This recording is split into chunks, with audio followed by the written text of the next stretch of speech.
आदरणीय सभापति जी,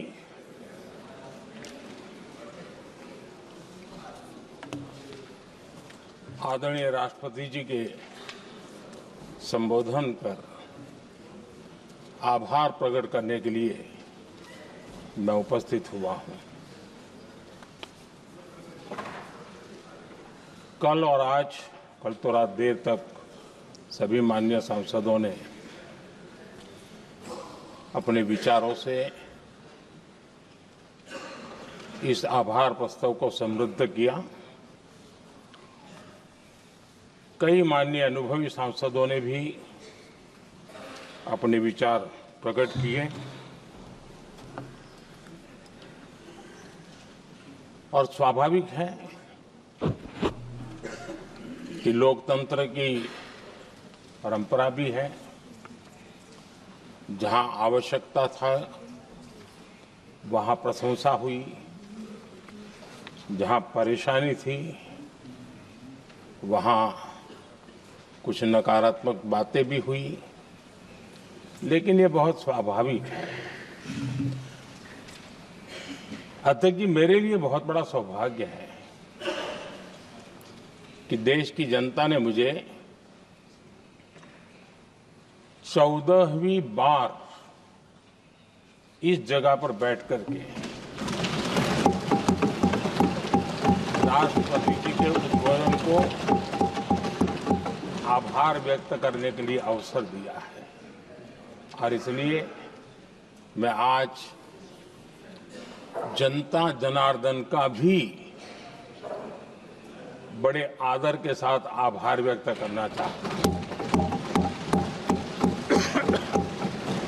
और सदन में चर्चा में जिन जिन लोगों ने हिस्सा लिया, चर्चा को समृद्ध किया, उन सब का भी मैं आभार व्यक्त करता हूं।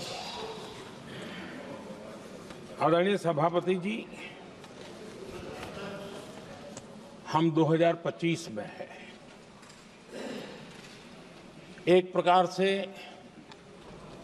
21वीं सदी का 25% हिस्सा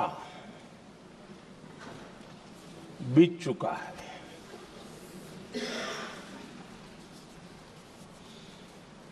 समय तय करेगा 20वीं सदी के आजादी के बाद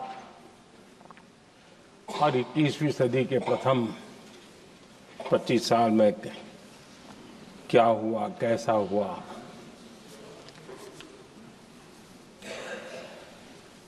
लेकिन इस राष्ट्रपति जी के संबोधन में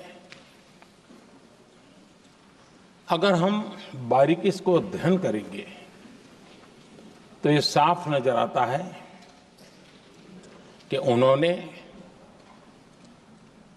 देश के सामने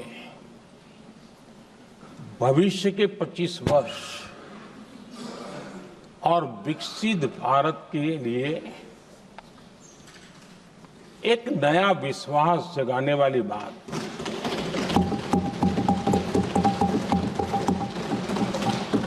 एक प्रकार से आदरणीय राष्ट्रपति जी का ये उद्बोधन विकसित भारत के संकल्प को मजबूती देने वाला है, नया विश्वास पैदा करने वाला है और जन सामान्य को प्रेरित करने वाला है। आदरणीय सभापति जी, सारे अध्ययन बार बार ये कह चुके हैं कि गत 10 वर्ष में देश की जनता ने हमें सेवा करने का मौका दिया। 25 करोड़ देशवासी गरीबी को परास्त करके गरीबी से बाहर निकले।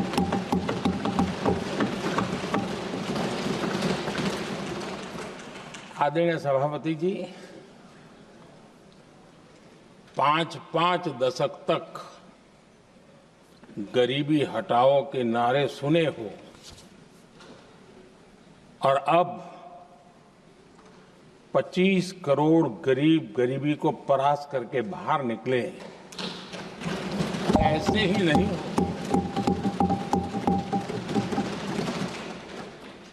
योजनाबद्ध तरीके से, समर्पित भाव से, अपनेपन की पूरी संवेदनशीलता के साथ जब गरीबों के लिए जीवन खपाते हैं ना, तब ये होता है। आदरणीय सभापति जी, जब जमीन से जुड़े लोग जमीन की सच्चाई को जानते हुए जमीन पर जीवन खपाते हैं, तब जमीन पर बदलाव निश्चित होके रहता है।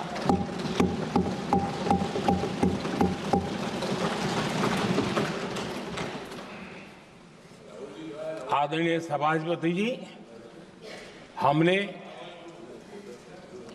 गरीब को झूठे नारे नहीं, हमने सच्चा विकास दिया।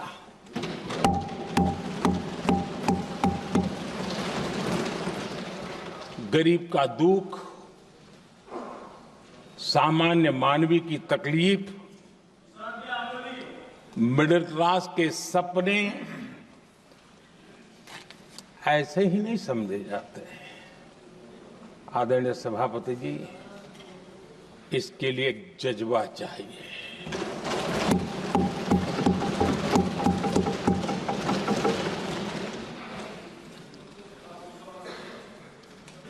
और मुझे दुख के साथ कहना है कि कुछ लोगों में ये है ही नहीं।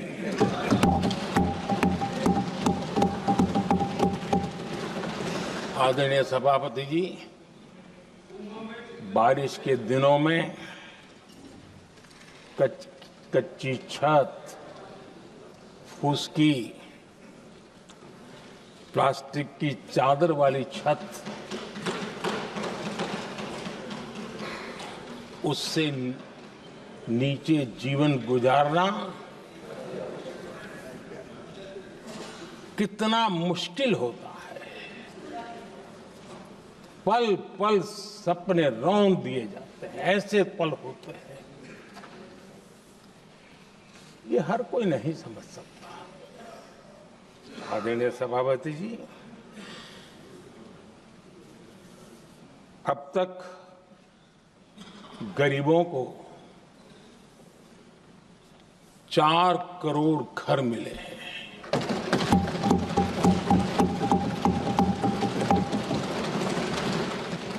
जिसने उस जिंदगी को जिया है ना, उसे समझ होती है कि पक्की छत वाला घर मिलने का मतलब क्या होता है। आदरणीय सभापति जी, एक महिला जब खुले में शौच जाने के लिए मजबूर हो जाती है, वो या तो सूर्योदय के पहले या सूर्यास्त के बाद, कठिनाइयों के झेलने के बाद इस छोटा सा अपना नित्य कर्म करने के लिए निकल सकती है। तब उसे क्या तकलीफ होती थी, ऐसे लोग समझ नहीं सकते। आदरणीय सभापति जी, हमने 12 करोड़ से ज्यादा शौचालय बनाकर बहनों बेटियों की मुश्किलें दूर की।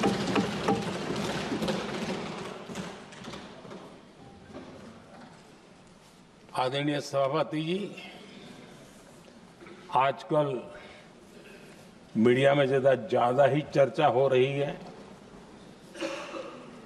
सोशल मीडिया में और अधिक हो रही है। कुछ नेताओं का फोकस घरों में जकूजी पर, स्टाइलिश शावर्स पर, लेकिन हमारा फोकस तो हर घर जल पहुंचाने पर है।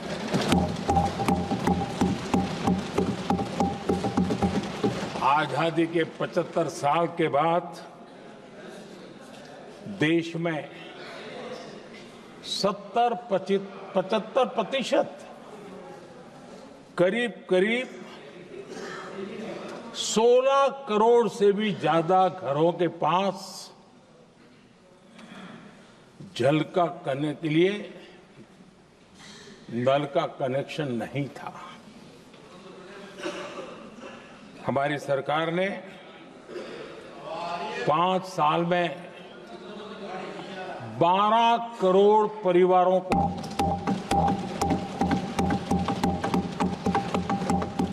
घरों में नल से जल देने का काम किया है और काम तेजी से आगे भी बढ़ रहा है।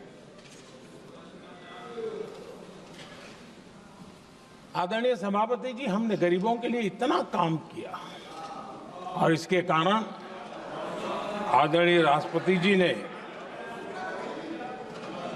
अपने अभिभाषण में इसका विस्तार से वर्णन किया है। जो लोग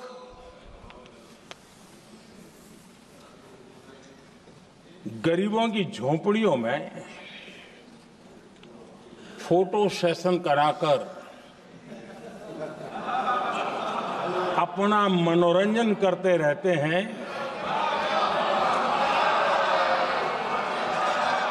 उन्हें संसद में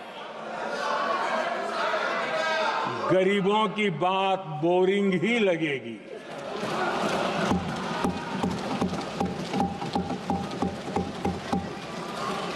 आदरणीय सभापति जी, मैं उनका गुस्सा समझ सकता हूं।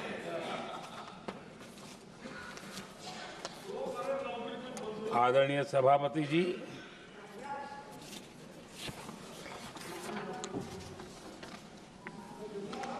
समस्या की पहचान करना एक बात है, लेकिन अगर जिम्मेवारी है तो समस्या की पहचान कर करके छूट नहीं सकते। उसके समाधान के लिए समर्पित भाव से प्रयास करना होता है। हमने देखा है और पिछले 10 साल के हमारे काम को देखा होगा और राष्ट्रपति जी के अभिभाषण में भी देखा होगा। हमारा प्रयास समस्या की समाधान का रहता है और हम समर्पित भाव से प्रयास करते हैं। आदरणीय सभापति जी, हमारे देश में एक प्रधानमंत्री हुआ करते थे।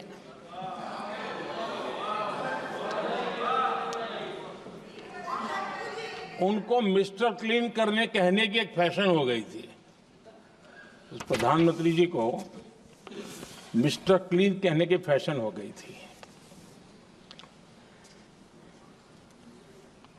उन्होंने एक समस्या को पहचाना था और उन्होंने कहा था कि दिल्ली से 1 रुपया निकलता है तो गांव में 15 पैसा पहुंचता है।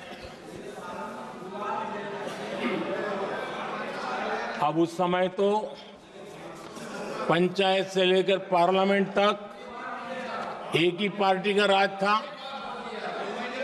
पंचायत से पार्लियामेंट तक एक ही पार्टी का राज था और उस समय उन्होंने सार्वजनिक रूप से कहा था कि 1 रुपया निकलता है 15 पैसा पहुंचता है।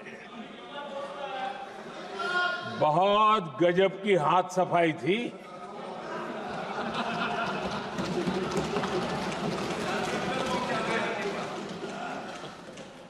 पंद्रह पैसा किसके पास जाता था, ये देश का सामान्य मानवी भी आसानी से समझ सकता है।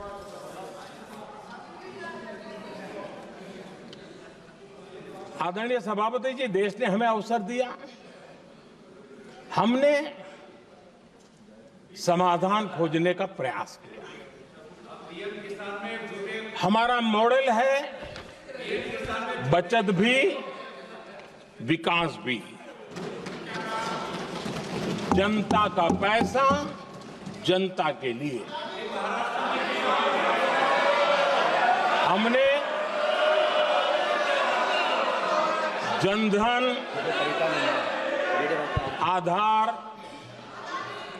मोबाइल की जेम ट्रिनिटी बनाई और डीबीटी से डायरेक्ट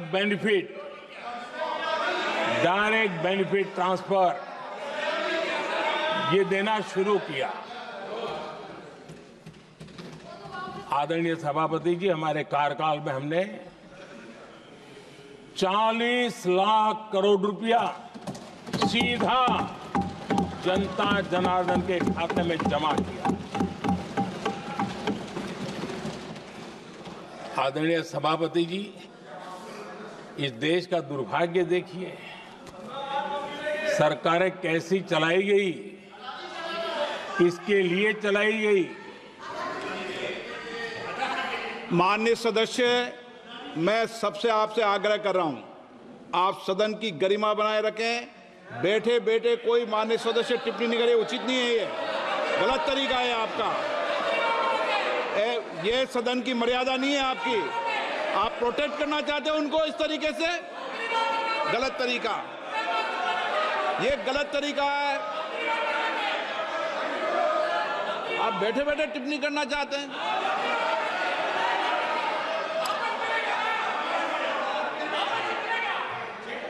आदरणीय सभापति जी,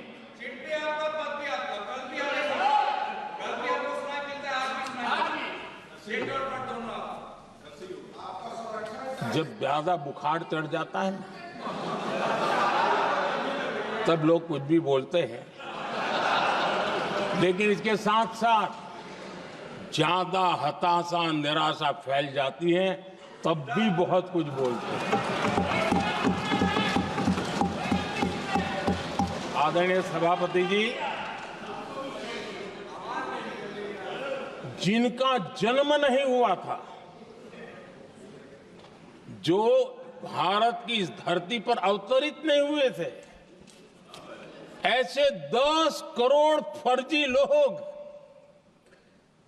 सरकारी खजाने से अलग अलग योजनाओं का फायदा ले रहे थे। आदरणीय सभापति जी, सही को अन्याय न हो इसलिए राजनीतिक फायदा नुकसान की परवाह किए बिना हमने इन 10 करोड़ फर्जी नामों को हटाया और असली लाभार्थियों को खोज करके उन तक मदद पहुंचाने का अभियान चलाया। आदरणीय सभापति जी, ये 10 करोड़ फर्जी लोग जब हटे और भिन्न भिन्न योजनाओं का हिसाब लगाएं तो करीब करीब 3 लाख करोड़ रुपया गलत हाथों से जाने से बच गए। मैं हाथ किसका था ये नहीं कह रहा हूं, गलत हाथों से। आदरणीय सभापति जी, हमने सरकारी खरीद में भी टेक्नोलॉजी का भरपूर उपयोग किया, ट्रांसपेरेंसी लाए और जेम पोर्टल, जो आज राज्य सरकारें भी उसका उपयोग कर रही है, जेम पोर्टल से जो खरीदी हुई, उससे आमतौर पर जो खरीदी होती है उससे कम पैसों में खरीदी हुई और सरकार के 1,15,000 करोड़ रुपए की बचत हुई।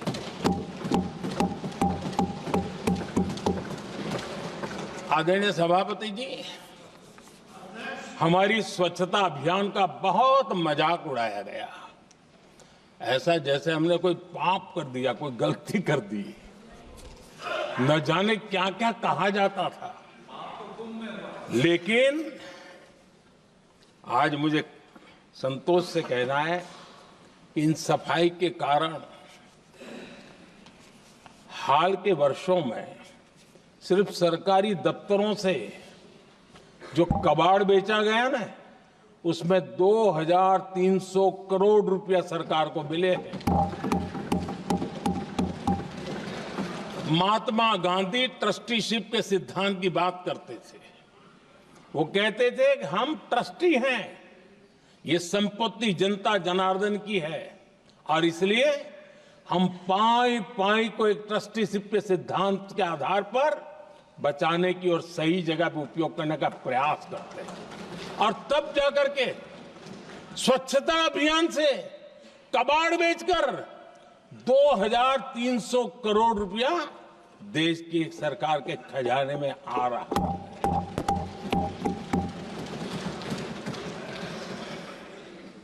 आदरणीय सभापति जी, हमने एक महत्वपूर्ण निर्णय लिया इथेनॉल ब्लेंडिंग का।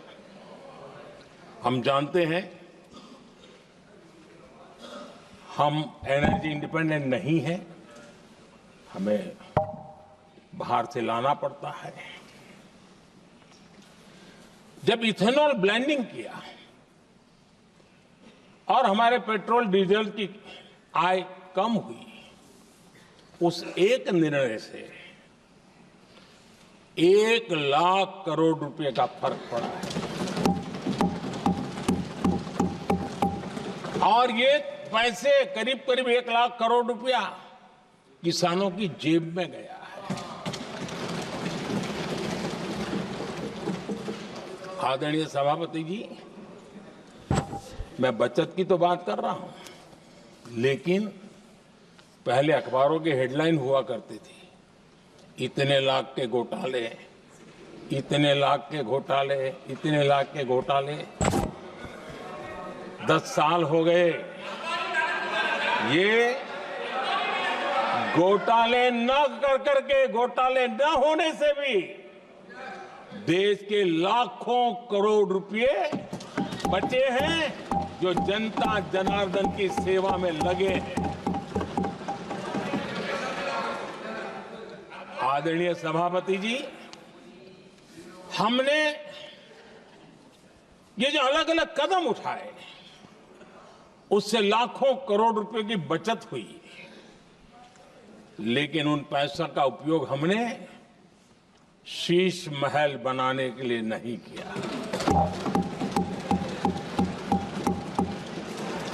इसका उपयोग हमने देश बनाने के लिए किया है। इंफ्रास्ट्रक्चर का बजट 10 साल पहले 1,80,000 करोड़ था, हमारे आने से पहले। आदरणीय सभापति जी, आज 11 लाख करोड़ रुपया इंफ्रास्ट्रक्चर का बजट,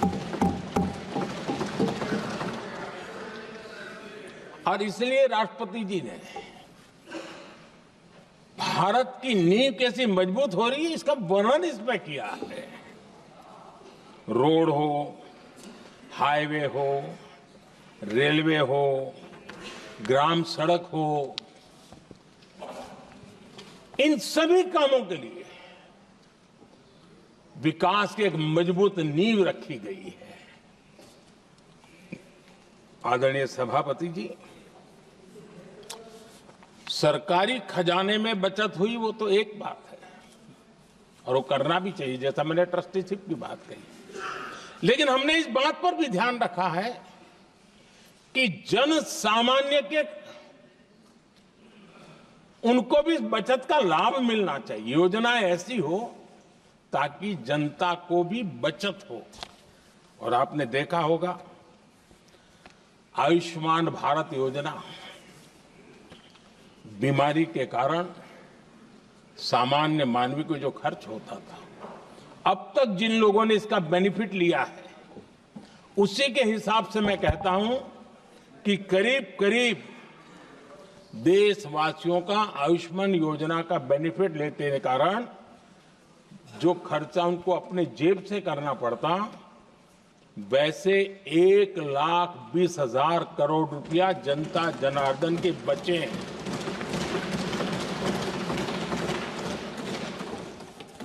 ये आवश्यक है कि अब जैसे जन औषधि केंद्र, आज मध्यम वर्ग के परिवार में 60-70 साल उम्र के परिवार के स्वजन हो तो स्वाभाविक है कोई न कोई बीमारी आ ही जाती है, दवाई का खर्चा भी होता है, दवाएं महंगी भी होती है। हमने जब से जन औषधि केंद्र खोले हैं जिसमें 80% डिस्काउंट होता है, और उसके कारण जिन परिवारों ने इन जन औषधि केंद्रों से दवाइयां ली हैं उनके करीब करीब 30,000 करोड़ रुपए दवाई को खर्चा बचा है।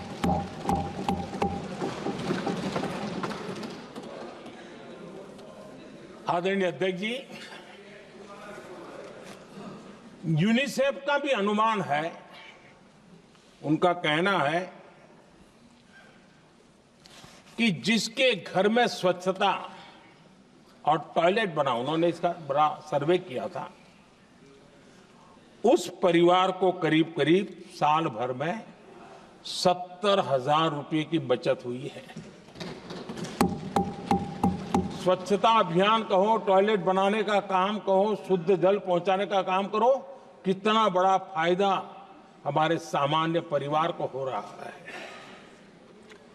आदरणीय अध्यक्ष जी, नल से जल, मैंने प्रारंभ में उसका उल्लेख किया। WHO की एक रिपोर्ट आई है। WHO का कहना है कि नल से जल शुद्ध पानी मिलने के कारण उन परिवारों में जो अन्य बीमारियों के खर्चे होते थे, औसत 40,000 रुपया परिवार का बचा है।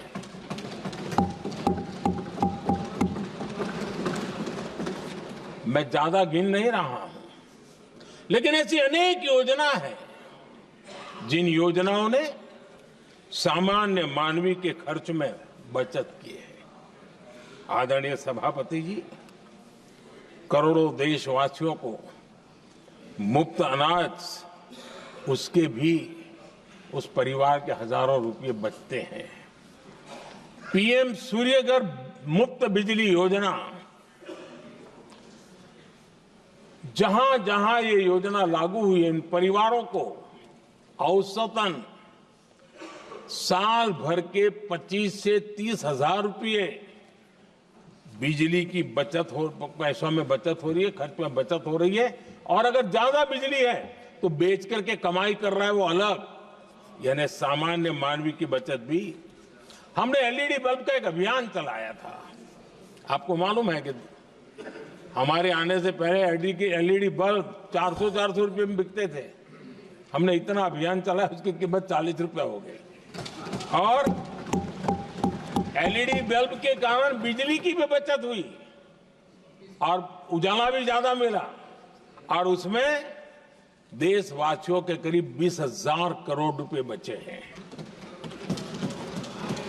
आदरणीय सभापति जी, जिन किसानों ने सॉइल हेल्थ कार्ड का वैज्ञानिक तरीके से उपयोग किया है, उनको बहुत फायदा हुआ है, और ऐसे किसानों को प्रति एकड़ 30,000 रुपए की बचत हुई है।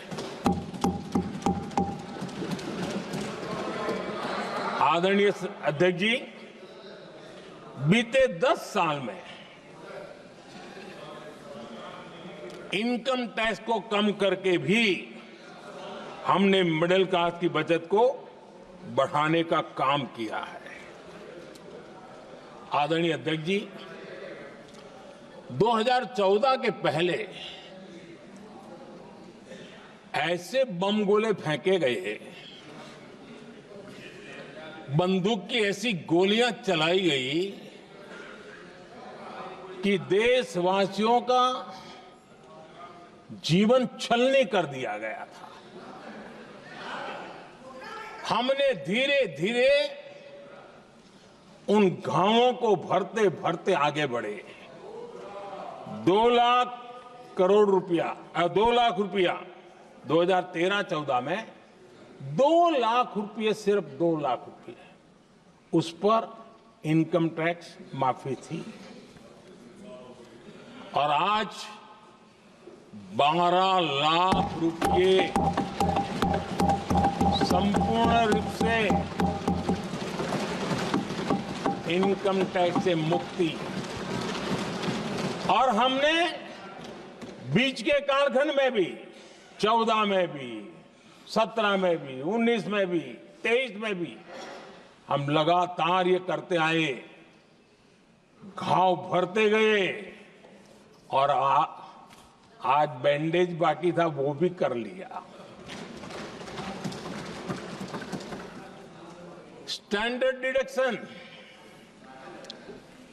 उसके अगर 75,000 जोड़ दें तो 1 अप्रैल के बाद देश में जो सैलरीड क्लास हैं उनके 13.25 लाख रुपए पर तक कोई इनकम टैक्स नहीं देना पड़ेगा।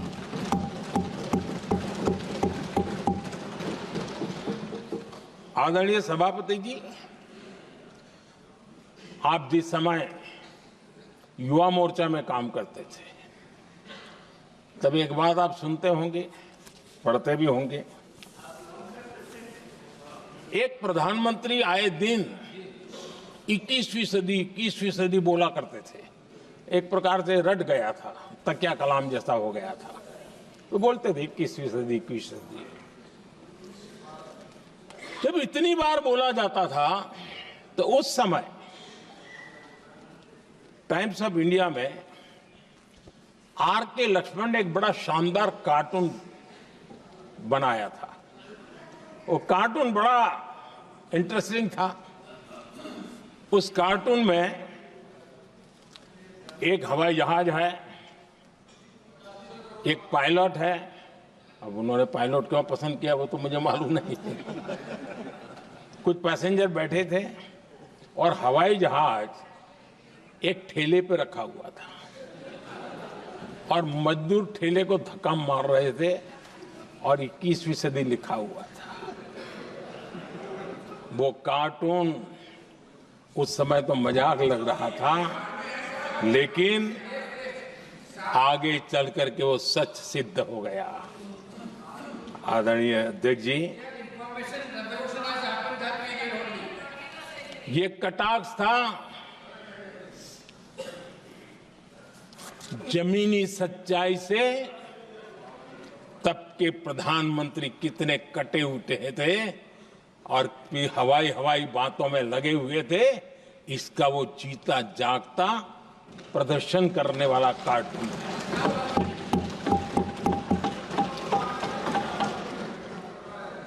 आदरणीय अध्यक्ष जी, जिन्होंने तब 21वीं सदी की बातें की थी, वो 20वीं सदी की जरूरतों को भी पूरा कर नहीं पाए थे। आदरणीय अध्यक्ष जी, आज जब मैं देखता हूं, पिछले 10 साल से सारी विषयों को बारीकी से देखने का अवसर मिला है, तो मुझे बड़ा दर्द होता है। हम 40-50 साल लेट हैं, जो काम 40-50 साल पहले हो जाने चाहिए थे। और इसलिए ये साल जब 2014 से देश की जनता ने हमको सेवा का अवसर दिया, हमने ज्यादा से ज्यादा युवाओं पर फोकस किया। हमें युवाओं की आकांक्षाओं पर बल दिया। हमने युवाओं के लिए ज्यादा अवसर बनाए। हमने कई क्षेत्रों को खोल दिया और जिसके कारण हम देख रहे हैं देश के युवा अपने सामर्थ्य का परचम लहरा रहे हैं। देश में हमने स्पेस सेक्टर को खोल दिया, डिफेंस सेक्टर को खोला, सेमीकंडक्टर मिशन लेकर के आए, इनोवेशन को बढ़ावा देने के लिए अनेक नई योजनाओं को हमने आकार दिया। स्टार्टअप इंडिया इकोसिस्टम पूरा डेवलप किया और इस बजट में भी आदरणीय अध्यक्ष जी एक बहुत महत्वपूर्ण निर्णय हुआ है। 12 लाख की आय पर इनकम टैक्स की माफी, ये समाचार इतना बड़ा बन गया कि बहुत सी महत्वपूर्ण चीजों पर अभी भी कुछ लोगों का ध्यान नहीं गया है। वो महत्वपूर्ण निर्णय हुआ है, हमने न्यूक्लियर एनर्जी सेक्टर को ओपन कर दिया और इसके दूरगामी सकारात्मक प्रभाव और परिणाम देश को देखने के लिए मिलने वाले हैं। आदरणीय अध्यक्ष जी,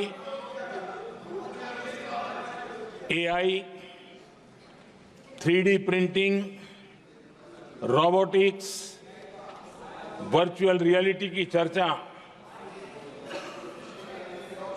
हम तो गेमिंग का भी महात्मा क्या होता है इसके लिए भी प्रयास करने वाले लोगों में से। मैंने देश के नौजवानों से कहा है कि दुनिया का गेमिंग क्रिएशन का, क्रिएटिविटी वर्ल्ड का कैपिटल भारत क्यों न बने। और मैं देख रहा हूं बहुत तेजी से हमारे लोग काम कर रहे हैं।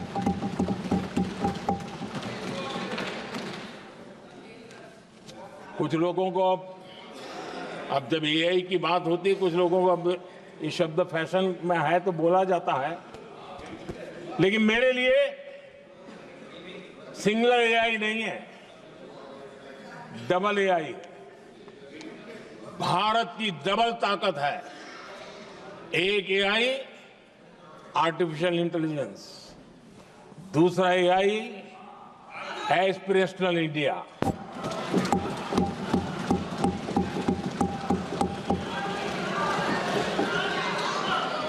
हमने स्कूलों में 10,000 टिंकरिंग लैब्स शुरू किए और आज उन टिंकरिंग लैब से निकले बच्चे रोबोटिक्स बना करके लोगों को चकित कर रहे हैं। और इस बजट में 50,000 नए टिंकरिंग लैब्स उसका प्रावधान किया गया। भारत वो देश है जिसके इंडिया एआई मिशन को लेकर के पूरी दुनिया बहुत आशावादी है और विश्व के एआई प्लेटफॉर्म में भारत की मौजूदगी एक महत्वपूर्ण स्थान प्राप्त कर चुकी है। आदरणीय अध्यक्ष जी, इस साल बजट में हमने डीप टेक के डोमेन को में इन्वेस्टमेंट की बात की है और डीप टेक मैं समझता हूं हमारे लिए तेज गति से आगे बढ़ने के लिए और 21वीं सदी पूरी तरह टेक्नोलॉजी ड्रिवन सेंचुरी है। ऐसे में हमारे लिए आवश्यक है कि भारत डीप टेक के क्षेत्र में बहुत तेजी से आगे बढ़े। आदरणीय अध्यक्ष जी, हम लगातार युवा भविष्य को ध्यान में रखते हुए काम कर रहे हैं, लेकिन कुछ दल हैं जो लगातार युवाओं के साथ धोखा कर रहे हैं, उन्हें धोखा दे रहे हैं। ये दल चुनाव के दरमियान ये भत्ता देंगे, वो भत्ता देंगे, वादा तो करते हैं लेकिन पूरा नहीं करते हैं। ये दल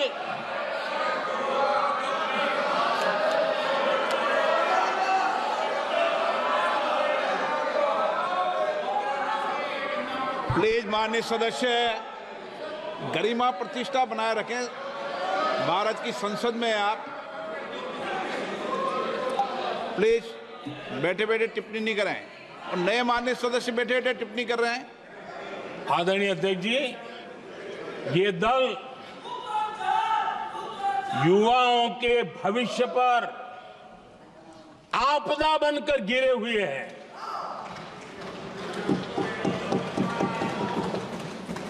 आदरणीय अध्यक्ष जी, हम कैसे काम करते हैं ये हरियाणा में अभी अभी देश ने देखा है। बिना खर्ची, बिना पर्ची नौकरी देने का वादा किया था, सरकार बनते ही नौकरी मिल गई नौजवानों को। हम जो कहते हैं उसी का परिणाम है। आदरणीय अध्यक्ष जी, हरियाणा में तीसरी बार भव्य विजय और हरियाणा में के इतिहास में तीसरी बार विजय, ये अपने आप में ऐतिहासिक घटना है।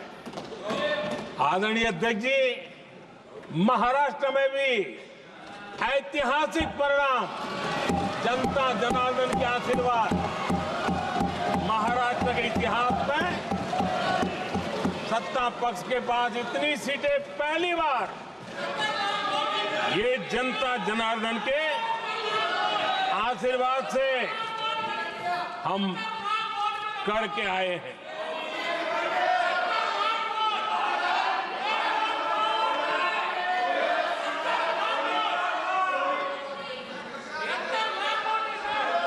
कुछ समझते हैं आदरणीय चीजों को? अध्यक्ष जी, कल जवाब दिया था ना आपको। चलिए। आदरणीय राष्ट्रपति जी ने अपने अभिभाषण में हमारे संविधान के 75 वर्ष होने पर भी विस्तार से चर्चा की है। आदरणीय अध्यक्ष जी, संविधान में जो धाराएं हैं उसके साथ साथ संविधान का एक स्पिरिट भी है, और संविधान को मजबूती देने के लिए संविधान की भावना को जीना पड़ता है। और मैं आज उदाहरणों के साथ बताना चाहता हूं। हम वो लोग हैं जो संविधान को जीते हैं।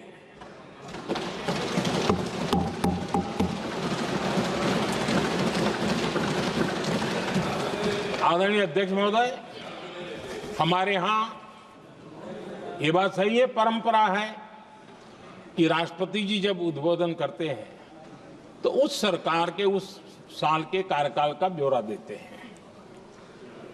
उसी प्रकार से राज्यों में गवर्नर का जो उद्बोधन होता है सदन में, वो उस राज्य के कार्यकलापों का ब्यौरा देते हैं। संविधान और लोकतंत्र का स्पिरिट क्या होता है? जब गुजरात के 50 वर्ष हुए, गोल्डन जुबली ईयर मना रहे थे, और सद्भाग्य से मुझे उस समय मुख्यमंत्री के रूप में सेवारत था मैं, तो हमने एक महत्वपूर्ण निर्णय किया।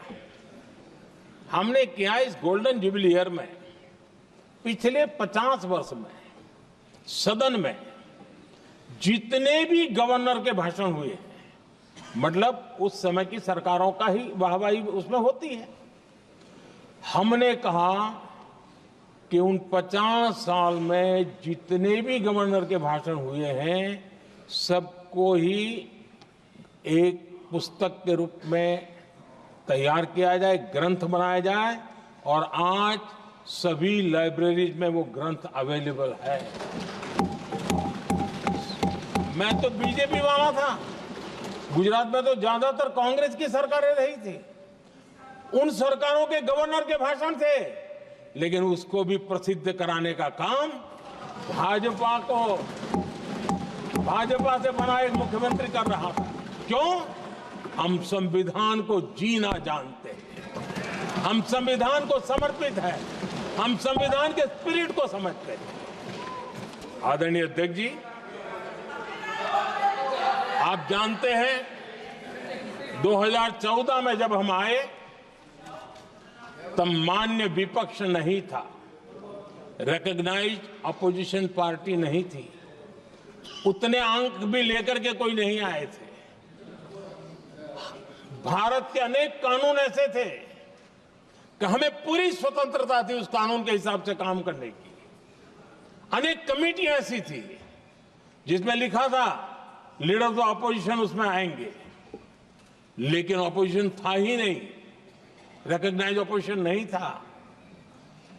ये हमारा संविधान जीने का स्वभाव था, ये हमारा संविधान का स्पिरिट था, ये हमारी लोकतंत्र की मर्यादाओं का पालन करने का इरादा था। हमने तय किया कि भले मान्य विपक्ष नहीं होगा, रिकॉग्नाइज अपोजिशन नहीं होगा, लेकिन जो सबसे बड़े दल का सब नेता है उसको मीटिंगों में बुलाएंगे। ये लोकतंत्र का स्पिरिट होता है, तब होता है।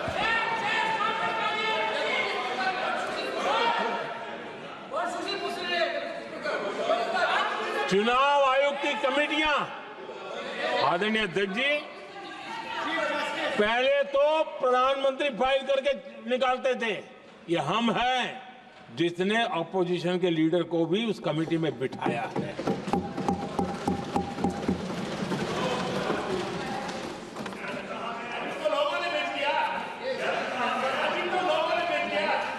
और हमने इसके लिए कानून भी बनाया और आज विधिवत रूप से इलेक्शन कमीशन बनेगा तो अपोजिशन लीडर भी उसके निर्णय की प्रक्रिया में हिस्सा होंगे। ये काम हम करते हैं और ये मैंने पहले ही कहा, हम इसलिए करते हैं कि हम संविधान को जीते हैं। आदरणीय अध्यक्ष जी, दिल्ली में आपको कई स्थान ऐसे मिलेंगे जहां कुछ परिवारों ने अपने म्यूजियम बना करके रखे हुए हैं।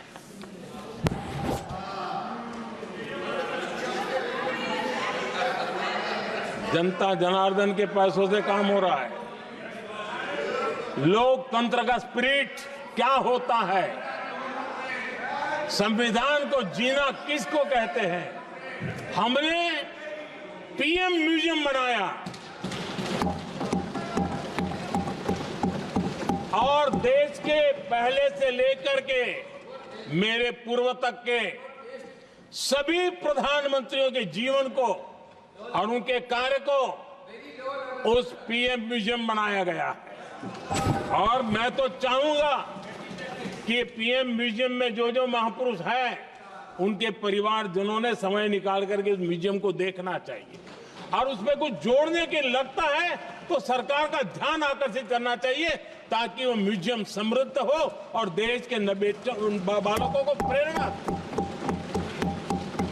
यह होता है संविधान की भावना। अपने लिए तो सब करते हैं, खुद के लिए जीने वालों की जमात बहुत छोटी नहीं है। संविधान के लिए जीने वाले यहां बैठे हैं।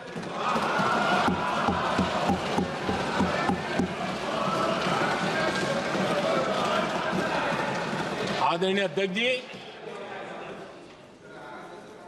जब सत्ता सेवा बन जाए तो राष्ट्र निर्माण होता है। जब सत्ता को विरासत बना दिया जाए तब लोकतंत्र खत्म हो जाता है।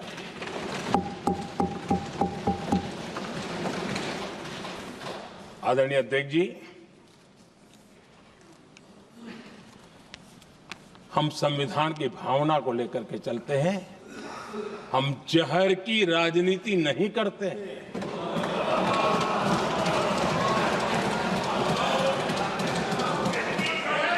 हम देश की एकता को सर्वोपरि रखते हैं और और इसलिए सरदार वल्लभ भाई पटेल का दुनिया का सबसे ऊंचा स्टैच्यू बनाते हैं और स्टैच्यू ऑफ यूनिटी देश को जोड़ने का जिस महापुरुष ने काम किया उसका हम स्मरण करते हैं। और वो भाजपा के नहीं थे, वो जनसंघ के नहीं थे। हम संविधान को जीते हैं, इसलिए इस सोच से आगे बढ़ते हैं। आदरणीय अध्यक्ष जी, ये देश का दुर्भाग्य है कि आजकल कुछ लोग अर्बन नक्सल की भाषा खुलेआम बोल रहे हैं।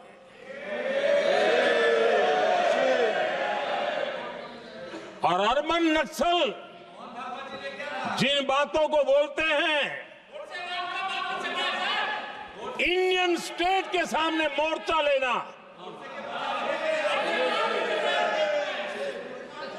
ये अर्बन नक्सल की भाषा बोलने वाले इंडियन स्टेट के खिलाफ लड़ाई की घोषणा करने वाले न संविधान को समझ सकते हैं, न देश की एकता को समझ सकते हैं।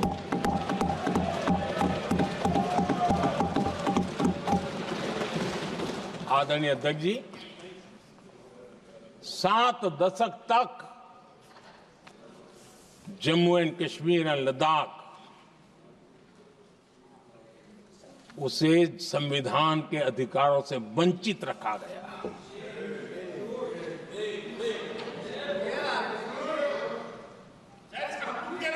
ये संविधान के साथ भी अन्याय था और जम्मू कश्मीर और लद्दाख के लोगों के साथ भी अन्याय था। हमने आर्टिकल 370 की दीवार गिरा दी।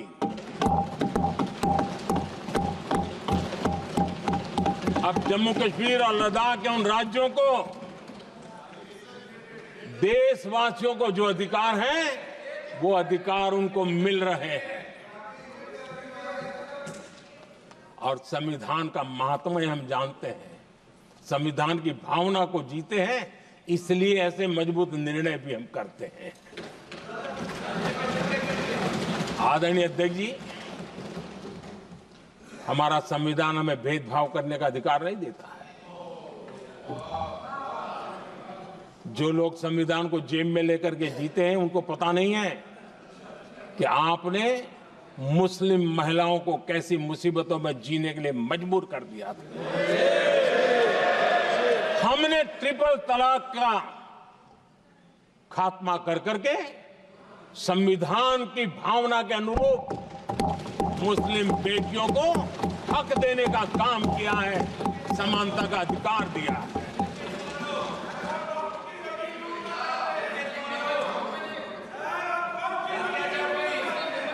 जब भी देश में एनडीए की सरकार रही है, हमने एक लंबे विजन के साथ काम किया है। पता नहीं देश को बांटने के लिए किस किस प्रकार की भाषाओं का प्रयोग किया जा रहा है। हताशा, निराशा पता नहीं उनको कहां तक ले जाएगी, लेकिन हमारी सोच कैसी है, एनडीए के साथी मिलकर के किस दिशा में सोचते हैं। हमारे लिए जो पीछे है, जो आखिरी है, और महात्मा गांधी जी ने जो कहा था, उसकी तरफ हमारा ध्यान ज्यादा है। और उसी का परिणाम है कि अगर हम मंत्रालयों की रचना करते हैं, तो भी मंत्रालय कौन सा बनाते हैं? पूर्वोत्तर के लिए अलग मंत्रालय बनाते हैं।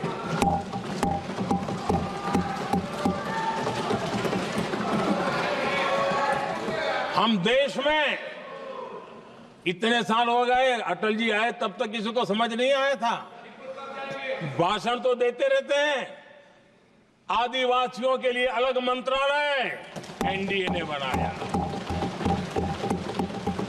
आदरणीय अध्यक्ष जी, हमारे दक्षिण के राज्य समुद्री तट से जुड़े हैं। हमारे पूर्व के कई राज्य समुद्री तट से जुड़े हैं। वहां के समाज में फिशरीज का काम और फिशरमैन की संख्या बहुत बड़ी तादाद में है। उनका भी ख्याल रखना चाहिए। और जमीन के भीतर के छोटे पानी के जो इलाके रहते हैं, वहां भी फिशरमैन के रूप में काम करने वाले समाज के आखिरी तबके के लोग हैं। ये हमारी सरकार है जिन्हें फिशरीज के लिए अलग मंत्रालय बनाया।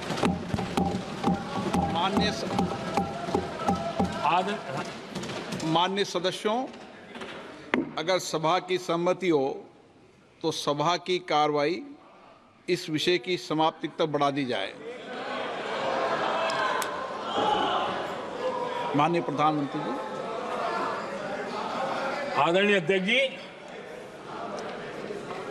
समाज के दबे कुचले वंचित लोग,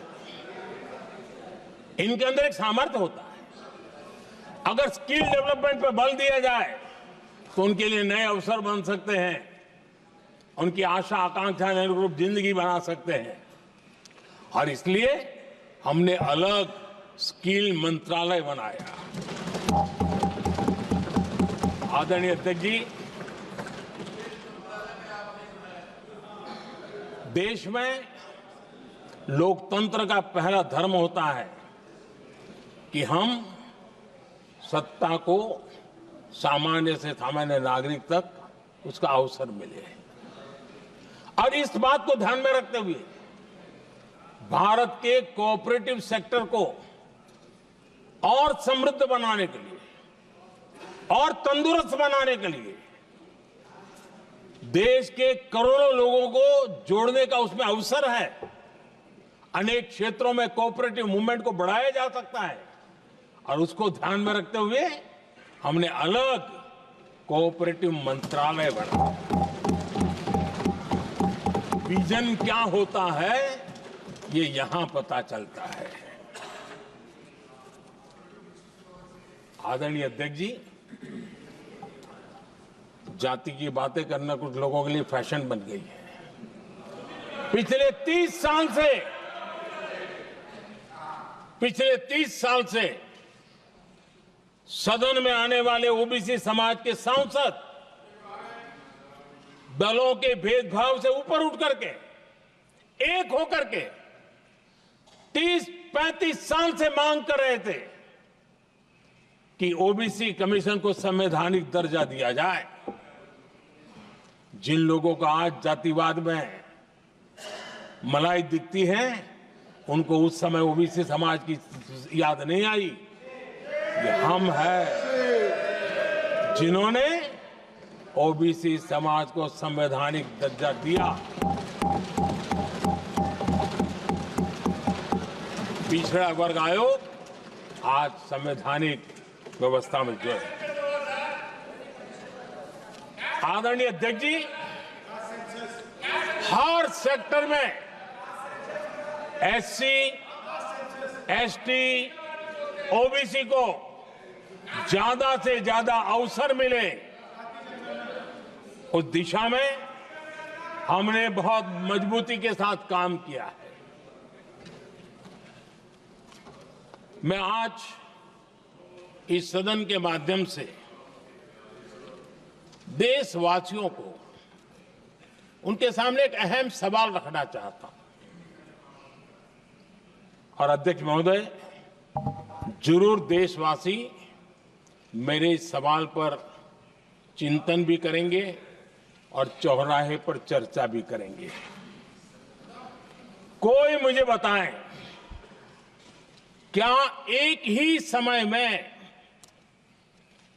संसद में एससी वर्ग के एक ही परिवार के 3 सांसद कभी हुए हैं क्या?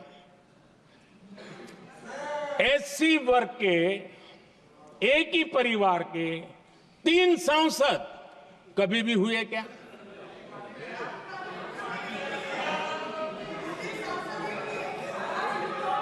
मैं दूसरा सवाल पूछता हूं, कोई मुझे बताए कि एक ही कालखंड में, एक ही समय में संसद में एसटी वर्ग के एक ही परिवार के 3 एमपी हुए हैं क्या?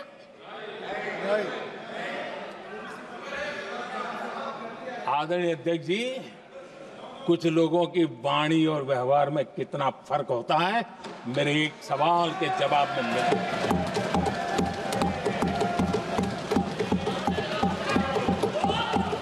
जमीन आसमान का अंतर होता है, रात दिन का अंतर होता है।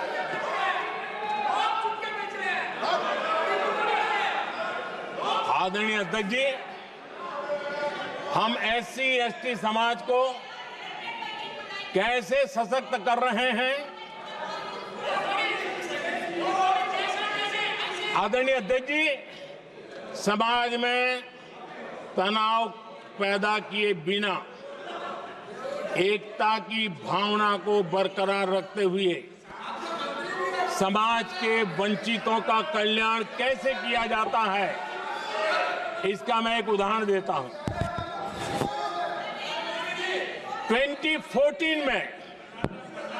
2014 में 2014 से पहले हमारे देश में मेडिकल कॉलेजों की संख्या 387 थी। 2014 के पहले मेडिकल कॉलेज की संख्या 387 थी। आज 780 मेडिकल कॉलेज हैं।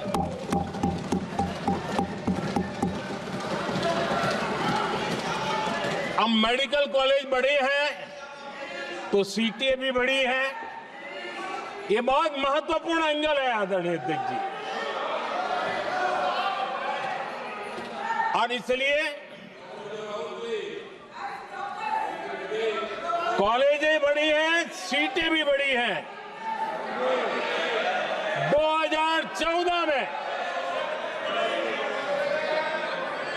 2014 में हमारे देश में एससी छात्रों की 2014 से पहले हमारे देश में एससी छात्रों की एमबीबीएस की सीट 7,700 थी। हमारे आने से पहले दलित समाज के हमारे 7,700 युवा डॉक्टर बनने की संभावना थी। 10 साल हमने काम किया, आज संख्या बढ़कर एससी समाज के 17,000 एमबीबीएस डॉक्टर की व्यवस्था की है। कहां 7,700 एंड कहां 17,000? अगर दलित समाज का कोई कल्याण का और समाज में तनाव लाए बिना एक दूसरे के सम्मान को बढ़ाते हुए, आदरणीय अध्यक्ष जी, 2014 के पहले एसटी छात्रों के लिए एमबीबीएस की सीटें 3,800 थी। आज ये संख्या बढ़कर लगभग 9,000 हो गई है।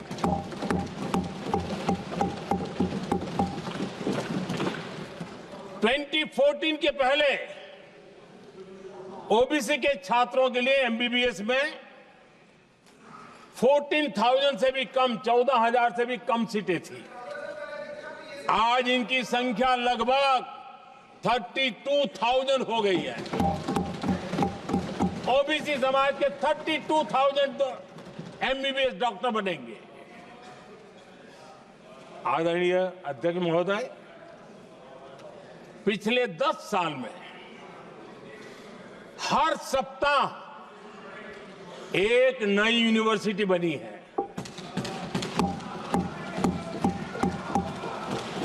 हर दिन एक नई आईटीआई बनी है। हर 2 दिन में एक नया कॉलेज खुला है। सोचिए, एससी, एसटी, ओबीसी हमारे युवा युवतियों के लिए कितनी वृद्धि हुई है, इसका आप अंदाज लगा सकते हैं। आदरणीय अध्यक्ष जी, हम हर योजना के पीछे लगे हैं 100% सिचुएशन, 100% उसको लागू करें। उसके जो भी लाभार्थी हैं वो उसमें छूट न जाए, उस दिशा में हम काम कर रहे हैं। पहले ताकि हम चाहते हैं कि जिसका हक है उसको मिलना चाहिए। अगर योजना है, उसका हक है, तो उस तक पहुंचना चाहिए। 1 रुपया और 15 पैसा वाला खेल नहीं चल सकता। लेकिन कुछ लोगों ने क्या किया, मॉडल ही ऐसा बनाया कि कुछ ही लोगों को दो, औरों को तड़पाओ और तुष्टीकरण की राजनीति करो। देश विकसित भारत बनाने के लिए तुष्टीकरण से मुक्ति पानी होगी। हमने रास्ता चुना है संतुष्टीकरण, तुष्टीकरण नहीं, संतुष्टीकरण। और उस रास्ते पर हम चले हैं। हर समाज, हर वर्ग के लोगों को बिना भेदभाव के जो उसके हक का है वो उसको मिलना चाहिए। ये है संतुष्टीकरण। और मेरे हिसाब से जब मैं 100% सैचुरेशन की बात करता हूं तो उसका मतलब होता है एक असल में सामाजिक न्याय है, ये असल में सेकुलरिज्म है और असल में ये संविधान का सम्मान है। आदरणीय अध्यक्ष जी, संविधान की भावना है सबको बेहतर स्वास्थ्य मिले, और आज कैंसर डे भी है। देश भर में और दुनिया भर में आज हेल्थ को लेकर के काफी चर्चा भी हो रही है। लेकिन कुछ लोग हैं जो गरीब को, बुजुर्गों को आरोग्य की सेवाएं देने मिले उसमें अड़ंगे डाल रहे हैं, और वो भी अपने राजनीतिक स्वार्थ के कारण।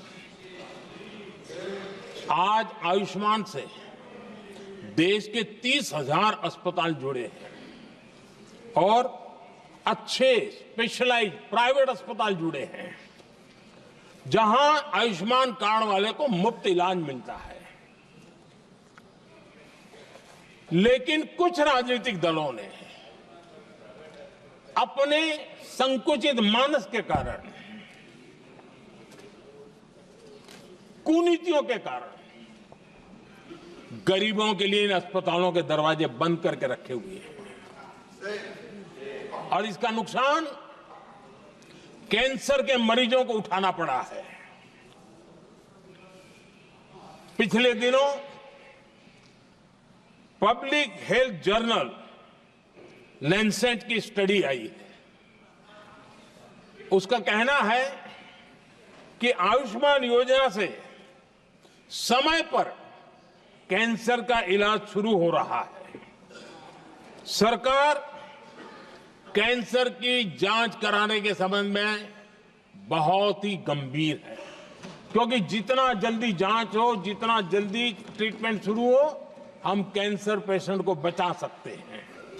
और लैंसेट ने आयुष्मान योजना को क्रेडिट देते हुए कहा है कि भारत में इस दिशा में बहुत बड़ा काम हुआ है। आदरणीय अध्यक्ष जी, इस बजट में भी हमने कैंसर की दवाइयों को सस्ते करने की दिशा में बहुत बड़ा महत्वपूर्ण कदम उठाया। इतना ही नहीं, एक महत्वपूर्ण जो निर्णय लिया है वो आने वाले दिनों में, और जब आज कैंसर डे है तो मैं जरूर कहना चाहूंगा सभी माननीय सांसद इसका लाभ ले सकते हैं अपने इलाके के ऐसे मरीजों के लिए। और वो है मरीजों को, आप जानते हैं अस्पताल उतने नहीं होने के कारण भी काफी दिक्कत रहती है बाहर से आने वाले पेशेंट को। 200 डे केयर सेंटर बनाने का निर्णय इस बजट में किया गया। ये डे केयर सेंटर पेशेंट को भी, उसके परिवार को भी बहुत बड़ी राहत देने वाला काम करेगा। आदरणीय अध्यक्ष महोदय जी,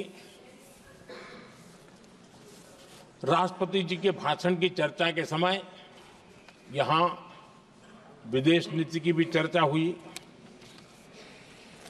और कुछ लोगों को लगता है जब तक फॉरेन पॉलिसी नहीं बोलते तब तक वो मैच्योर नहीं लगते, इसलिए उनको लगता है फॉरेन पॉलिसी तो बोलना चाहिए फिर भले ही देश का नुकसान हो जाए। मैं ऐसे लोगों को जरा कहना चाहता हूं, अगर उन्हें सच में फॉरेन पॉलिसी सब्जेक्ट में रुचि है और फॉरेन पॉलिसी को समझना है और आगे जाकर के कुछ करना भी है, ये मैं शशि जी के लिए नहीं कह रहा हूं तो मैं ऐसे लोगों को कहूंगा एक किताब जरूर पढ़े। हो सकता है उनको बहुत फिर कहां क्या बोलना उतनी समझ हो जाएगी। वो किताब का नाम है JFK's forgotten crisis. JF Kennedy की बात है। JFK's फॉरगॉटन क्राइसिस नाम की किताब है। ये किताब एक प्रसिद्ध फॉरेन पॉलिसी स्कॉलर ने लिखी है और इसमें महत्वपूर्ण घटनाओं का जिक्र है। इस किताब में भारत के पहले प्रधानमंत्री और वो विदेश नीति को भी नेतृत्व करते थे। इस किताब में पंडित नेहरू और अमेरिका के तब के राष्ट्रपति जॉन एफ कैनेडी के बीच हुई चर्चाओं और निर्णयों का भी विस्तार से वर्णन है। जब देश ढेर सारी चुनौतियों का सामना कर रहा था, तब विदेश नीति के नाम पर क्या खेल हो रहा था, उस किताब के माध्यम से सामने आ रहा है। और इसलिए मैं कहूंगा कि जरा ये किताब पढ़िए। आदरणीय अध्यक्ष जी, गोरा है, गोरा है, गोरा है, अब मत बोलो।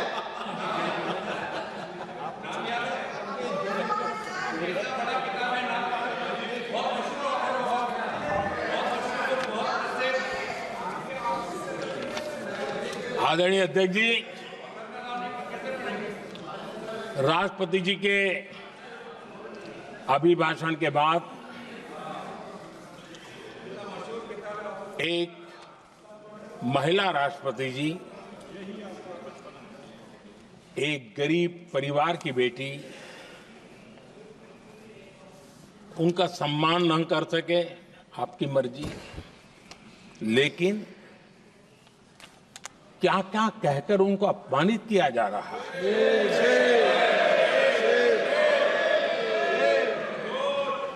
मैं राजनीति हताशा निराशा समझ सकता हूं, लेकिन एक राष्ट्रपति के खिलाफ क्या कारण है, क्या कारण है?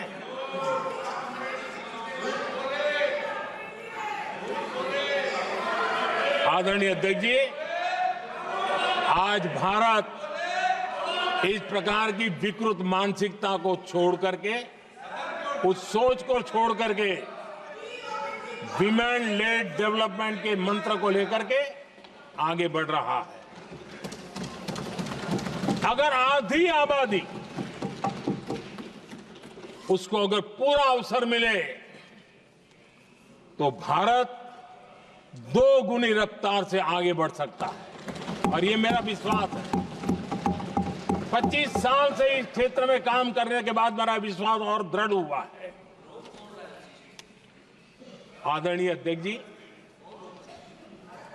पिछले 10 साल में सेल्फ हेल्प ग्रुप्स अब तक 10 करोड़ नई महिलाएं एसएचजी में जुड़ी है, और ये महिलाएं वंचित परिवारों से, ग्रामीण बैकग्राउंड से, समाज के अंतिम पायदान पर बैठी इन महिलाओं का सामर्थ्य बढ़ा, उनका सामाजिक स्तर भी ऊपर उठा और सरकार ने इनकी मदद 20 लाख रुपए तक बढ़ा दी है ताकि वो इस काम को आगे बढ़ा सके। उनकी कार्यक्षमता बढ़े, उसका स्केल बढ़े, उस दिशा में हम प्रयास कर रहे हैं और उसका आज ग्रामीण अर्थव्यवस्था पर बहुत ही सकारात्मक प्रभाव हो रहा है। आदरणीय अध्यक्ष जी, राष्ट्रपति जी ने अपने अभिभाषण में लखपति दीदी अभियान की चर्चा की है।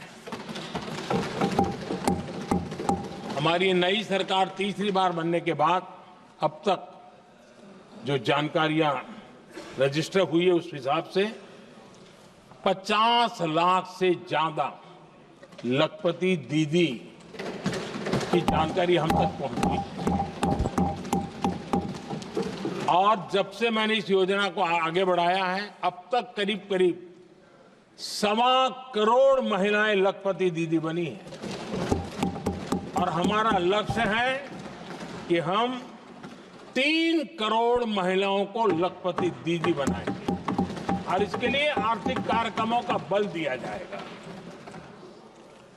आदरणीय अध्यक्ष जी, आज देश के अनेक गांवों में ड्रोन दीदी की चर्चा हो रही है। एक मनोवैज्ञानिक परिवर्तन गांवों में आया है। महिला के हाथ में ड्रोन चलाते हुए देख के गांव के लोगों का महिला के प्रति देखने का नजरिया बदल रहा है और आज नमो ड्रोन दीदी खेतों में काम कर करके लाखों रुपया कमाने लगी हैं।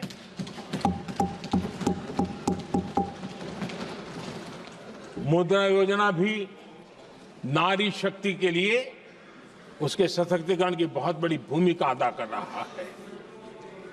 करोड़ों महिलाएं पहली बार मुद्रा योजना लेकर के उद्योग के अंदर अपने कदम रखे हैं और उद्योगपति की भूमिका में आई है। आदरणीय अध्यक्ष जी, 4 करोड़ परिवारों को जो घर दिए उसमें से करीब करीब 75% मकान ऐसे हैं जिसके मालिकाना हक महिलाओं को मिला है। आदरणीय अध्यक्ष जी, ये बदलाव 21वीं सदी के सशक्त भारत की नींव रख रहा है। आदरणीय अध्यक्ष जी, विकसित भारत का लक्ष्य ग्रामीण अर्थव्यवस्था उसको सशक्त बिना किए बिना हम विकसित भारत का निर्माण नहीं कर सकते और इसलिए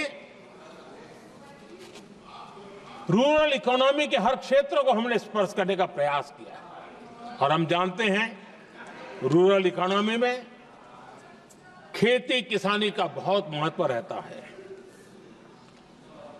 विकसित भारत के 4 स्तंभों में हमारा किसान एक मजबूत स्तंभ है। बीते दशक में खेती के बजट में 10 गुना वृद्धि की गई है, 10 टाइम। 2014 के बाद की बात मैं बताता हूं और ये बहुत बड़ा जंप है। आदरणीय अध्यक्ष जी, आज जो लोग यहां किसान की बातें करते हैं, 2014 से पहले यूरिया मांगने पर लाठी पड़ती थी, रात रात कतारों में खड़ा रहना पड़ता था और वो जमाना था जब खाद किसानों के नाम पर निकलती थी लेकिन खेत में नहीं पहुंचती थी, कहीं और ही काले बाजारी में, और 1 रुपया 15 पैसा वाला हाथ की सफाई का खेल चलता था। आज किसान को पर्याप्त खाद मिल रही है। कोविड का महासंकट आया, सारी सप्लाई चेन डिस्टर्ब हो गई, दुनिया में अनाप शनाप दाम बढ़ गए और परिणाम ये हुआ कि क्योंकि हम यूरिया पर डिपेंडेंट हैं, हमें बाहर से लाना पड़ता है। आज भारत सरकार को जो बोरा यूरिया का 3000 रुपए में पड़ता है, सरकार ने वो झेला और किसान को 300 से भी कम कीमत पर दिया है, 300 रुपए से कम। किसान को ज्यादा से ज्यादा फायदा हो, इसके लिए लगातार हम काम कर रहे हैं। आदरणीय अध्यक्ष जी, किसानों को सस्ती खाद मिले, इस एक काम के लिए पिछले 10 साल में 12 लाख करोड़ रुपया खर्च किया गया है।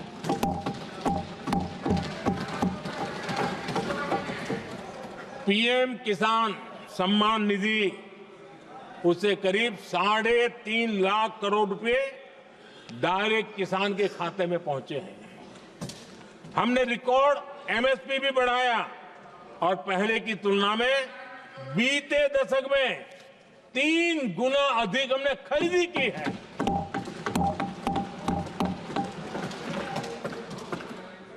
किसान को ऋण मिले, आसान ऋण मिले, सस्ता ऋण मिले, उसमें भी 3 गुना वृद्धि की गई है।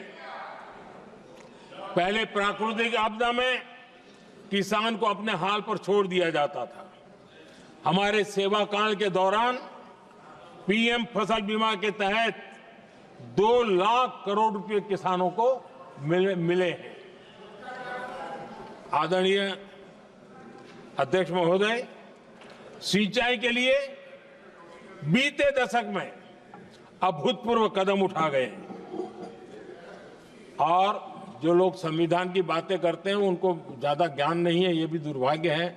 बहुत कम लोगों को मालूम होगा कि हमारे देश में डॉक्टर बाबा साहब आम्बेडकर ने पानी की योजनाओं को लेकर इतना उनका विजन क्लियर था, इतना व्यापक था और इतना समावेशी था, जो आज भी हम लोगों को प्रेरणा देता है। और 100 से बड़ी सिंचाई परियोजना जो दशकों से लटकी हुई थी, हमने उसको पूरा करने का अभियान चलाया ताकि किसानों के खेत में पानी पहुंचे। बाबा साहब का विजन था नदियों को जोड़ने का। नदियों जोड़ने की वकालत बाबा साहब आम्बेडकर ने की थी, लेकिन सालों तक, दशकों दशक बीत गए, कुछ नहीं हुआ। आज हमने केन बेतवा लिंक प्रोजेक्ट और पार्वती काली सिंह चंबल लिंक प्रोजेक्ट पर काम शुरू कर दिया और मैं तो गुजरात में कई नदियों को इस प्रकार से जोड़ करके नदियों को जिंदा करने का काम करने का मेरा सफल अनुभव भी रहा है। आदरणीय अध्यक्ष महोदय, हर देशवासी का इस सपना होना चाहिए, हम सबका सपना होना चाहिए कि दुनिया के हर डाइनिंग टेबल पर made in India food packet क्यों न हो। आज मुझे खुशी होती है जब भारत की चाय, इसके साथ साथ अब हमारी कॉफी भी दुनिया में अपनी महक फैला रही है, बाजारों में धूम मचा रही है। इवन हमारा टर्मरिक कोविड के बाद सबसे ज्यादा मांग बढ़ी है। आदरणीय अध्यक्ष जी, आप जरूर देखेंगे आने वाले समय में हमारा प्रोसेस सी फूड, और जिसको लेकर कुछ लोगों को पता नहीं कब क्यों दर्द हुआ, बिहार का मखाना दुनिया में पहुंचने वाला है।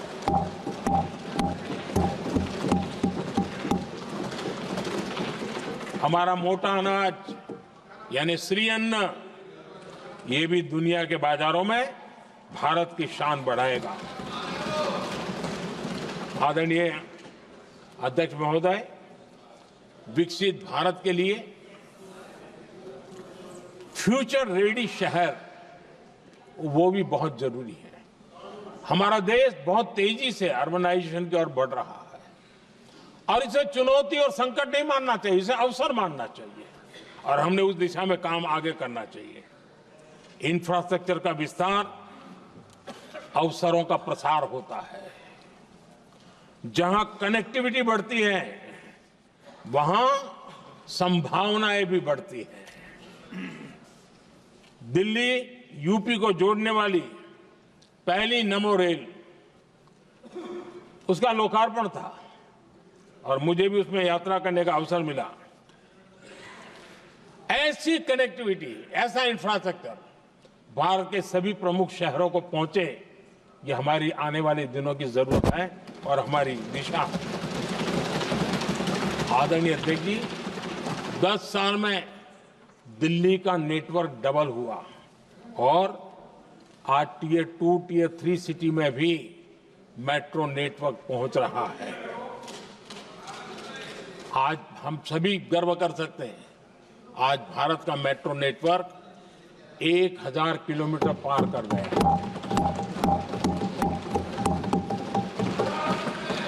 और इतना ही नहीं, वर्तमान में 1000 किलोमीटर और उस पर भी काम चल रहा है। यानी हम कितना तेजी से आगे बढ़ रहे हैं। आदरणीय अध्यक्ष जी, प्रदूषण को कम करने की दिशा में भी कई इनिशिएटिव भारत सरकार ने लिए हैं। 12,000 इलेक्ट्रिक बस हमने देश में दौड़ाना शुरू किया है और दिल्ली को भी बड़ी सेवा करी है, हमने दिल्ली को भी दिया है। आदरणीय अध्यक्ष जी, हमारे देश में एक नया अर्थव्यवस्था हमेशा समय समय पर का विस्तार होता रहता है। आज बड़े शहरों में गीग इकोनॉमी एक महत्वपूर्ण एरिया डेवलप हो रहा है। लाखों युवा इसमें जुड़ रहे हैं। हमने इस बजट में कहा है कि ई श्रम पोर्टल पर ऐसे गीग वर्कर अपनी रजिस्ट्री करवाएं और वेरिफिकेशन के बाद उनको इस न्यू एज सर्विस इकोनॉमी है उसको हम किस प्रकार से सहायता कर सकें और उनको एक आईडी कार्ड मिले ई श्रम पोर्टल पे आने के बाद। और हमने कहा है कि इन गीग वर्कर्स को आयुष्मान योजना का भी लाभ दिया जाएगा ताकि गीग वर्कर को एक सही दिशा में जाने की सुविधा मिलेगी। और एक अनुमान है कि आज देश में करीब करीब 1 करोड़ गीग वर्कर है और उस दिशा में भी हम काम कर रहे हैं। आदरणीय अध्यक्ष महोदय, एमएसएमई सेक्टर बहुत बड़ी मात्रा में जॉब के अवसर लेकर आता है और ये ऐसा क्षेत्र है कि जिसमें रोजगार की अपार संभावनाएं हैं। ये छोटे उद्योग आत्मनिर्भर भारत के प्रतीक है।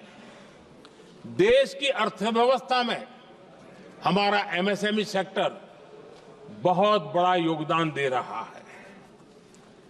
हमारी नीति साफ है, एमएसएमई को सरलता, सहूलियत और संबल, एक ऐसा क्षेत्र है जिसमें रोजगार की संभावना है। और इस बार हमने मिशन मैन्युफैक्चरिंग उस पर बल दिया है और एक मिशन मोड में हम मैन्युफैक्चरिंग सेक्टर मतलब कि एमएसएमई को बल देना और एमएसएमई के माध्यम से अनेक नौजवानों को रोजगार देना और स्किल डेवलपमेंट से रोजगार के लिए नौजवानों को तैयार करना, ऐसे पूरी इकोसिस्टम को हम बल देते हुए आगे बढ़ रहे हैं। एमएसएमई सेक्टर में सुधार के लिए कई पहलुओं पर हमने काम शुरू किया है। एमएसएमई के लिए क्राइटेरिया 2006 में बनाया गया था, उसे अपडेट नहीं किया गया। पिछले 10 वर्षों में इस क्राइटेरिया में हमने 2 बार अपग्रेडेशन करने का प्रयास किया और इस बार एक बहुत बड़ा जंप लगाया है। पहली बार 2020 में, दूसरी बार इस बजट में हमने एमएसएमई को आगे बढ़ाने का प्रयास किया है। हर तरफ उनको आर्थिक सहायता दी जा रही है। एमएसएमई के सामने चुनौती फॉर्मल फाइनेंशियल रिसोर्सेज की कमी की रही है। कोविड के संकट के काल में एमएसएमई को एक विशेष बल दिया गया। हमने खिलौना उद्योग उसको एक विशेष बल दिया। हमने कपड़ा उद्योग को विशेष बल दिया, उनको कैश फ्लो की कमी नहीं होने दी और बिना किसी गारंटी को लोन दिया। हजारों उद्योगों में लाखों नौकरियों की संभावनाएं बनी और नौकरियां सुरक्षित भी हुई। छोटे उद्योग, उनके लिए customize credit card, credit guarantee coverage, उस दिशा में हमने कदम उठाए जिसके कारण वो अपने ईज ऑफ डूइंग बिजनेस को भी बढ़ावा मिले और वो गैर जरूरी नियमों को कम करने का कारण उनका एडमिनिस्ट्रेटिव बोझ जो रहता था, एक आध व्यक्ति को उनको काम पर पैसा देना पड़ता था, वो भी बंद कर दिया गया। एमएसएमई को बढ़ावा देने के लिए जो हमने नई नीतियां बनाई है, आपको खुशी होगी, एक समय था 2014 के पहले खिलौने जैसी चीजें हम इंपोर्ट करते थे। आज मैं गर्व से कह सकता हूं कि मेरे देश के खिलौने बनाने वाले छोटे उद्योग आज दुनिया के अंदर खिलौने एक्सपोर्ट हो रहे हैं।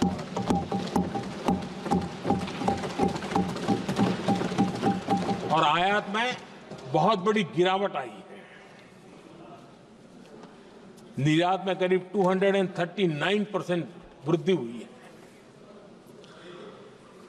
एमएसएमई के जरिए संचालित ऐसे कई सेक्टर्स हैं जो दुनिया भर में अपनी पहचान बना रहे हैं। मेड इन इंडिया कपड़े, इलेक्ट्रॉनिक्स, इलेक्ट्रिकल गुड्स के सामान आज दूसरे देशों के जीवन का हिस्सा बन रहा है। आदरणीय अध्यक्ष जी, विकसित भारत के सपने को पूरा करने के लिए देश आगे बढ़ रहा है और बड़े आत्मविश्वास के साथ आगे बढ़ रहा है। विकसित भारत का सपना ये कोई सरकारी सपना नहीं होता है, वो 140 करोड़ देशवासियों का सपना है और इस सपने को हम सब ने जितनी ऊर्जा दे सकते हैं देने का प्रयास करना है। और दुनिया में उदाहरण है, 20-25 साल के कालखंड में दुनिया के कई देश विकसित बनकर के दिखाया है। तो भारत के पास तो सामर्थ्य अपार है। हमारे पास डेमोग्राफी है, डेमोक्रेसी है, डिमांड है, हम क्यों नहीं कर सकते? इस विश्वास के साथ हमें आगे बढ़ना है और हम भी 2047 जब देश आजाद होगा, तब आजादी के 100 साल होंगे तब हम विकसित भारत बन के रहेंगे। ये सपने लेकर के चलना चाहिए। और आदरणीय अध्यक्ष जी, मैं विश्वास से कहता हूं हमें और बड़े लक्ष्य पार करने और हम करके रहेंगे। और माननीय अध्यक्ष जी, ये तो अभी हमारी तीसरी ही टर्म है।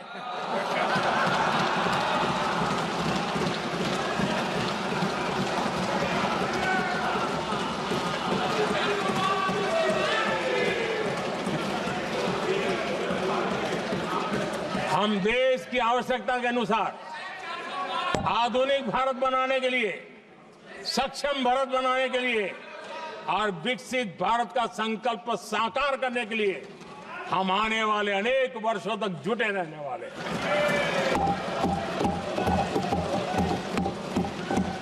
आदरणीय अध्यक्ष जी, मैं सभी दलों से आग्रह करता हूं, सभी नेताओं से आग्रह करता हूं, देशवासियों से आग्रह करता हूं, अपनी अपनी राजनीतिक विचारधाराएं होंगी, अपने अपने राजनीतिक कार्यक्रम होंगे, लेकिन देश से बड़ा कुछ नहीं हो सकता है। हम सबके लिए देश सर्वोपरि है और हम मिलकर के विकसित भारत के सपने को, अपना 140 करोड़ देशवासियों का सपना भी अपना सपना, इस सपने को लेकर के चल पड़े, इस सपने को लेकर के चल पड़े। 25 में एक संसद ऐसी थी जहां बैठा हुआ हर सांसद विकसित भारत के सपने के लिए पूरा करने के लिए काम कर रहा था। आदरणीय अध्यक्ष जी, मैं राष्ट्रपति जी के अभिभाषण पर अपना धन्यवाद व्यक्त करते हुए आपका भी आभार व्यक्त करता हूं, सदन का भी आभार व्यक्त करता हूं। धन्यवाद।